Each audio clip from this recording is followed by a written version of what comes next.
Sir, सबसे पहले मैं पूछना चाहूँगा कि एक नारा बहुत आजकल लियारी में चल रहा है कि गब्बर इज़ बैक। तो ये कौन से वाले गब्बर के बारे में कहा जाता है? दो किस्म के गब्बर है। तो मैं कॉन्टेस्ट कर रहा था इमरान खान के सामने और उस वक्त कुछ नारे इलाकों में जो है लगे, गब्बर इज बैक। असल में दो किस्म के गब्बर होते हैं। एक तो विलन गब्बर होता है जो कि शोले का गब्बर था, और एक आपने मूवी देखी होगी अक्षय कुमार की जिसमें गब्बर आता है सिस्टम सही कर दे जी। तो वो उसने अपना निकनेम गब्बर रखा था। तो मुझे लियारी के लोगों ने वो गब्बर नाम इसलिए दिया। लेकिन आपके जो सियासी हरीफ हैं लियारी में, वो तो कहते हैं कि अगर नबील कपूर दोबारा से जीत जाते हैं तो लियारी में मसाइल फिर से पैदा होंगे। पीपल्स पार्टी 15 सालों से हुकूमत में है, लेकिन लियारी को क्या दिया पीपल्स पार्टी ने? बेनजीर मेडिकल कॉलेज है, बेनजीर यूनिवर्सिटी मैंने बनाया, लोगों को नौकरियां मैंने दी हैं। ये जो मेरे हरीफ है ना, ये बेचारे इनको अपनी हार नजर आ रही है। पिछला एमपीए था, वो सिर्फ लियारी जनरल हॉस्पिटल का एमपीए था।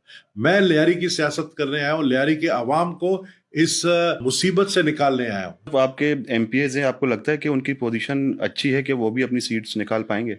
देखिए, एमपीएस की पोजीशन नहीं होती है, पोजीशन निशान की तीर की होती है। ना नबील गबोल का कोई पोजीशन है, ना मेरे एमपीएस के कोई पोजीशन है। पोजीशन बिलावल भुट्टो जरदारी की है। आपने अभी मुझे ये कहा कि लोग तीर के निशान को देखते हैं, बिलावल भुट्टो जरदारी को देखते हैं।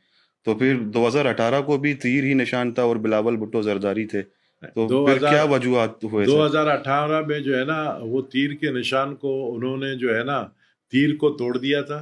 ये सब जो है सबको पता है कि हमारी इलेक्शन की मैंडेट चोरी की गई है लियारी से। हारे नहीं है, हरवाए गए।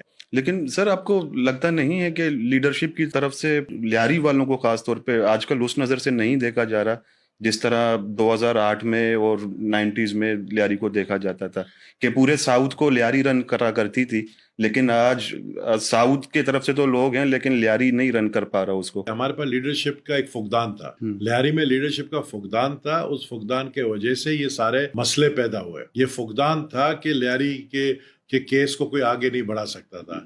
मैं लियारी का केस लड़ने दोबारा आया हूँ 10 साल बाद। मैंने दोबारा एक एंट्री मारी है 10 साल के बाद। तो लोगों को यही एक उम्मीद है कि नबील गबोल हमारे लिए बात कर सकता है, नबील गबोल हमारे मसाइल हल कर सकता है। जो पिछले 10 साल गुजरे, मैं मानता हूं उसमें वो काम नहीं हुआ जो होना चाहिए था, लेकिन अब हालात बदलेंगे इंशाल्लाह। आपको तब्दीली 6 महीने में नजर आएगी। मैं यही कह रहा हूं ना कि जो गलतियां पहले हुई हैं, मेरे पीछे हुई हैं, उसको सुधारने में आया हूं। जो गब्बर आया सिस्टम सही करने ना, जो गब्बर आया सिस्टम सही करने, वो सिस्टम सही करने के लिए ही आया हूं मैं। ये जो बातें आपने कही है, ये सब मैंने नोट की है, मुझे सब पता है। मैंने जैसे कल अपने एक तकरीर में कहा कि मुझे 40 साल हो गए और ये मेरा 7वां इलेक्शन है लियारी से। तो मैं लियारी के लोगों के नफ्स को समझता हूँ। मैं किसी से हाथ मिलाता हूँ ना, उसको मुझे पता होता है वो दिल में मुझे गाली दे रहा है या मुझसे मोहब्बत करता है। जिन्होंने लियारी के साथ नाइंसाफियां की है, अब अपने दुकान बंद कर दो, क्योंकि नाउ गब्बर इज बैक। और आप दुआ करें कि लियारी का एमएनबी वजीर बने, तो फिर आप देखना क्या होता है। नादरा का हम मेगा सेंटर बनाएंगे लियारी के लिए।